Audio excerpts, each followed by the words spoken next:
Shalom saudaraku yang dikasih Tuhan, bertemu lagi dengan saya Eker Sogo dalam channel ini. Kita bersyukur pada kesempatan ini dapat bersama-sama bertemu lewat video ini. Saya percaya ada yang sedang menyaksikan video ini dalam keadaan sehat. Amin. Saudaraku yang dikasih Tuhan, pada kesempatan ini saya akan mengajak kita untuk melihat satu video yang dipublikasikan oleh seorang perempuan, Natalia Iriani. Dia mengatakan bahwa poligami itu diperbolehkan. Ya, kita mungkin tidak heran lagi dengan pernyataan itu karena memang ada di dalam Al-Quran dan itu juga dibuktikan oleh nabi-nabi mereka dan banyak pengikutnya juga punya istri yang banyak. Nah, tetapi mengapa saya tanggapi ini? Karena dia mengutip ayat Alkitab mendukung bahwa Alkitab pun mengatakan boleh berpoligami.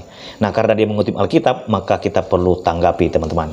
Oleh karena itu, supaya lebih jelasnya, mari kita dengarkan videonya. Di video saya kali ini, saya ingin membagikan sedikit pengetahuan tentang poligami kepada teman-teman. Jadi gini ya, saya sudah membaca banyak sekali komentar-komentar di video saya yang sebelumnya. Banyak sekali teman-teman dari non-muslim itu seolah-olah mereka itu ingin menyerang saya dengan komentar-komentar, "Selamat ya mbak, kamu bakal dipoligami. Selamat, siap hidup untuk dipoligami." Bahkan ada yang mengata-ngatai, "Selamat kamu mengagumi nabi poligami, selamat menyembah nabi poligami." Intinya mereka itu seperti heboh gitu dengan kata-kata poligami. Nah, jadi di sini saya benar-benar ingin menekankan sebenarnya poligami itu tuh nggak seheboh yang mereka katakan gitu loh.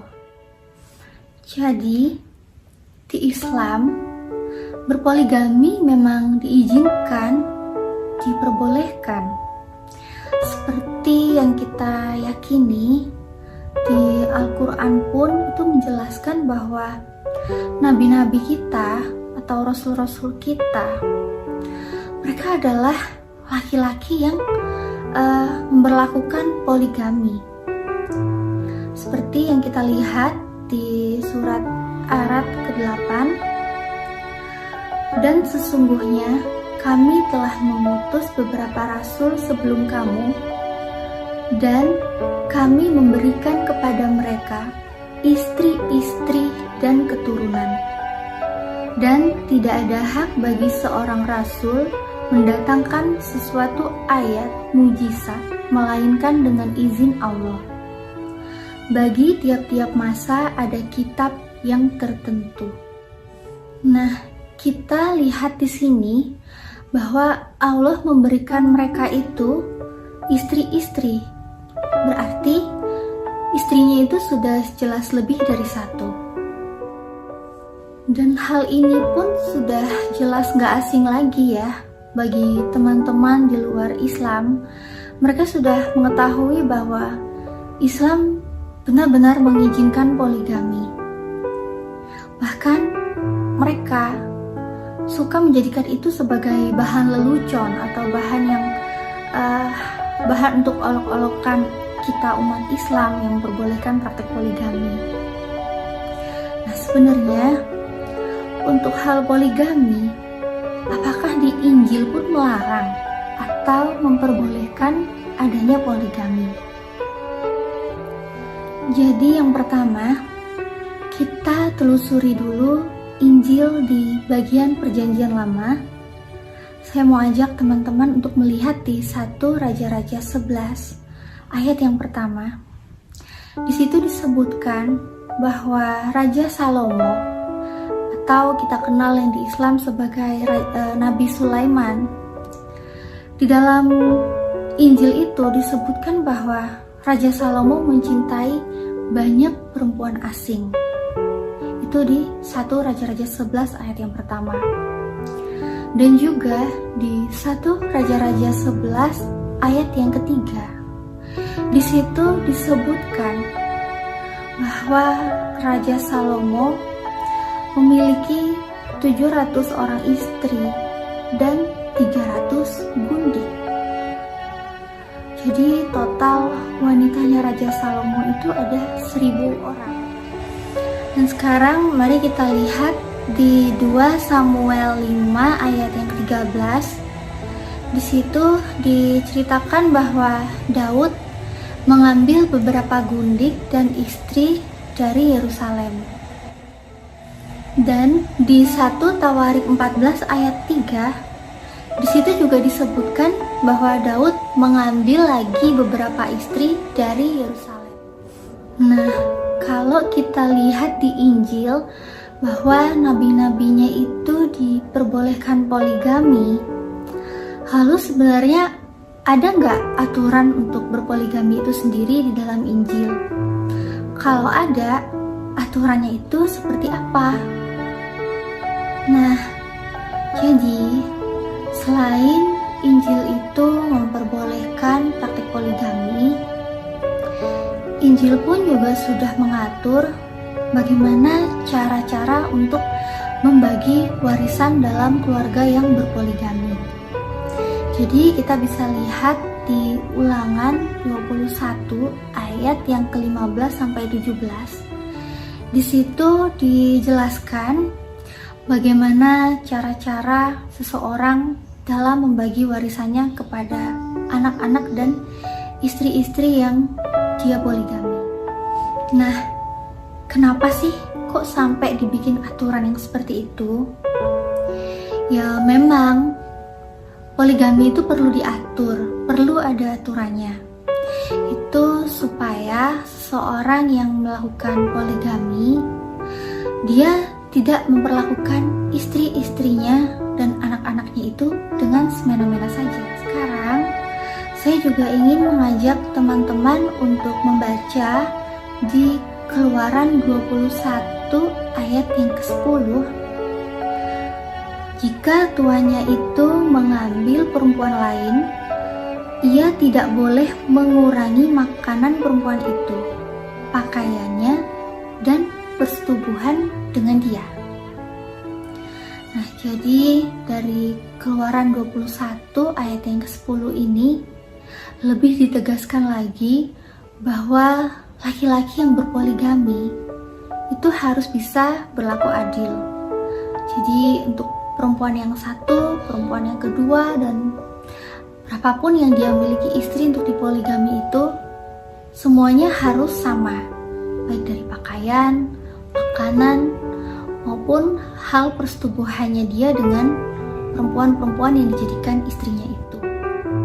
Ya, jadi sebenarnya itu sama aja seperti yang Islam ajarkan, seperti yang ada di Al-Quran, bahwa asas poligami adalah adil. Nah, Injil yang tadi kita bahas untuk memperbolehkan poligami itu kan ayat di Injil Perjanjian Lama. Lalu sebenarnya bagaimana kalau di Perjanjian yang baru? Apakah di Perjanjian baru juga memperbolehkan poligami? Atau sebenarnya malah melarang untuk praktek poligami?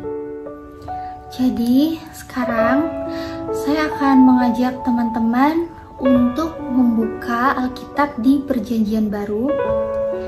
Kita buka di Matius 25 ayat yang pertama sampai yang ke-10. Di situ dijelaskan cerita tentang gadis-gadis bijaksana dan gadis-gadis bodoh. Di situ ceritakan bahwa ada 5 gadis bijaksana dan 5 gadis bodoh. Mereka sedang mempersiapkan diri untuk menunggu mempelai pria mendatangi mereka. Nah, tapi 5 gadis-gadis bodoh itu malah pergi membeli minyak karena pelita mereka hampir padam, dan yang tersisa di situ hanyalah 5 gadis-gadis bijaksana. Kemudian mempelai pria itu pun datang dan mereka itu masuk bersama-sama ke ruang perjamuan kawin, lalu pintu pun ditutup. Jadi jelas ya di situ bahwa ada mempelai pria bersama dengan 5 gadis-gadis. Sudah jelas 5 berarti lebih dari 1 gadis. Jadi Dari Matius 25 ayat yang pertama sampai yang ke-10, situ menjadi bukti bahwa sejak masa Yesus pun praktik poligami itu sudah ada. Bahkan poligami pun sudah menjadi hal yang umum. Baik, demikianlah video yang sudah kita dengarkan. Jadi teman-teman yang dikasih Tuhan, dia mengatakan bahwa poligami itu boleh, dan itu tidak hanya ditulis dalam Al-Quran, tetapi ditulis juga di dalam Alkitab. Dan yang paling penting dia tekankan bahwa poligami itu boleh asalkan laki-laki itu adil terhadap istri-istrinya. Jadi kalau suami adil saja kepada istri-istrinya itu boleh. Nah, teman-teman, pada kesempatan ini saya akan menanggapi 3 hal penting yang harus kita luruskan. Yang pertama, dia mengatakan bahwa kitab Raja-Raja itu adalah kitab Injil. Nah, seperti yang kita ketahui bahwa kitab Perjanjian Lama itu dibagi beberapa bagian. Yang pertama, kitab Taurat, kitab sejarah, kitab puisi, kitab nabi besar, dan juga nabi kecil. Dan kitab Raja-Raja dan kitab Samuel yang dia kutip, yang katanya adalah Injil, itu bukan Injil, tetapi itu kitab masuk dalam kitab sejarah di dalam Perjanjian Lama. Dan ketika dia mengatakan kitab Raja-Raja dan juga kitab Samuel adalah kitab Injil, dari situ kita sudah tahu. Ketika dia mengatakan demikian, dia sendiri tidak tahu apa yang dia katakan. Dan dari situ saja kita sudah ketahui, ketika dia mengatakan kitab Raja-Raja adalah Injil, dan itu tidak benar, apalagi kutipan-kutipan yang lain. Itu yang pertama. Kemudian yang kedua, dia mengutip Raja Salomo dan juga Raja Daud. Mereka punya istri banyak, dan bagi dia, karena mereka punya istri banyak, itu berarti poligami itu dapat diperbolehkan. Apakah poligami dalam kekristenan itu boleh? Tentu itu tidak diperbolehkan. Lalu kenapa Salomo dan Daud punya istri banyak? Nah, kita harus tahu konteks di dalam sejarah. Sebetulnya ketika Salomo punya istri, pada waktu dia itu sudah diberkati oleh Tuhan, dan karena dia sudah diberkati Tuhan, dia lupa dan dia mencintai perempuan-perempuan asing yang bukan dari Israel. Dan dia menikahi banyak perempuan. Dan ketika dia menikahi banyak perempuan, itu tidak diperbolehkan oleh Tuhan. Demikian halnya dengan Daud. Dan ketika mereka punya istri banyak, itu bukan berarti poligami itu diizinkan. Tidak. Itu karena manusianya Salomo dan juga Daud itu sudah jatuh di dalam dosa. Dan di dalam kekristenan saya tekankan tidak ada poligami. Ya, itu yang kedua. Kemudian yang ketiga, dia juga mengutip tidak hanya Perjanjian Lama tetapi juga Perjanjian Baru. Dia mengutip Matius pasal 25 ayat 1 dan seterusnya. Dia mengatakan bahwa ada 5 gadis bijaksana dan gadis bodoh. Nah, kita perlu ketahui ini adalah perumpamaan Tuhan Yesus menjelaskan tentang hal kerajaan sorga. Dan itu tidak bicara soal berpoligami. Dia nggak ngerti, tapi dia kutip-kutip ini. Dan karena ketidakmengertian dia, itulah dia mengatakan bahwa 5 gadis bijaksana yang masuk itu pengertiannya mereka berpoligami. Jadi, teman-teman yang dikasih Tuhan, apa yang sudah dinyatakan oleh Natalia ini adalah pernyataan yang salah dan tidak dapat dibenarkan.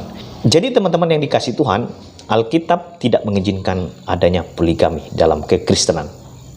Karena itu adalah dosa di hadapan Tuhan. Demikian video ini, teman-teman kiranya dapat memberikan pencerahan, dan Tuhan mengasihi kita semua. Shalom.